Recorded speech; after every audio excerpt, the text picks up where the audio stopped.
Vous êtes clairement dans l'opposition? Alors, dans l'opposition à la politique du gouvernement, c'est pas un mystère, c'est une évidence. Mais je dois repréciser, parce qu'il faut toujours le faire, que moi je ne crois pas, je ne dis pas aux Français, on va attendre 2017 pour changer la politique.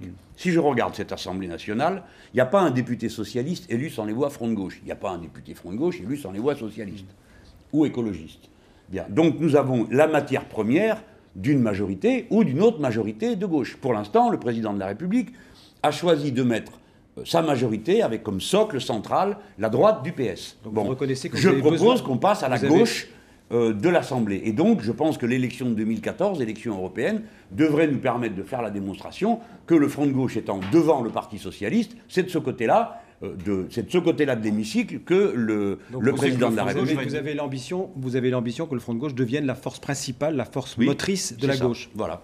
Vous pensez que le Front de gauche, l'an prochain, pourrait être devant le Parti socialiste? Oui. C'est votre objectif pour les municipales et les européennes? Les municipales, c'est un petit peu plus compliqué, vous le savez comme moi. Il faut rappeler qu'il y a des municipales au mois de mars et des européennes au mois de mai. Oui, au mois de mai. Bon, les municipales, c'est souvent Clochemerle-les-Bains. Parce qu'il y a plein de paramètres locaux qui ne se laissent pas enfermer dans les caractéristiques nationales. Clochemerle, ça veut dire que vous allez devoir passer aussi des accords avec le Parti communiste, le Parti communiste, qui fait partie du Front de gauche, mais en tant que parti de gauche. Oui, bien sûr. Non, mais le Front de gauche va avoir des listes autonomes dans un certain nombre de villes. Pas partout. Moi, je suis pour que ce soit partout. Mais attendez, partout est un terme exagéré.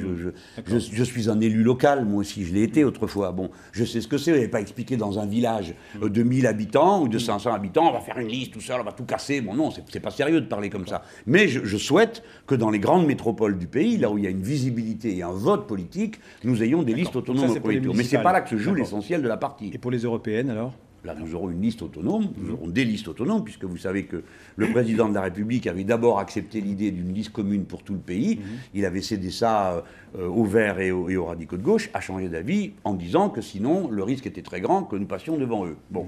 Et donc, il n'a pas hésité à persévérer dans un mode de scrutin que les socialistes avaient condamné dans le passé et que les solfériniens trouvent délicieux aujourd'hui. Et rendez-vous compte que c'est quand même une grande brutalité, parce que le scrutin proportionnel est censé vous donner des sièges à 5%. Mais quand on découpe la France en 8 morceaux, pour avoir un siège, on monte directement à 7 ou à 8. Donc c'est une astuce pour priver les autres de leur représentation.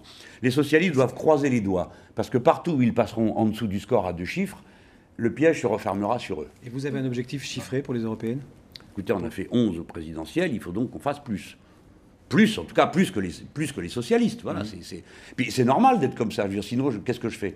Je dois donner un objectif raisonnable, raisonné. Nous sommes en démocratie. La démocratie, c'est les élections.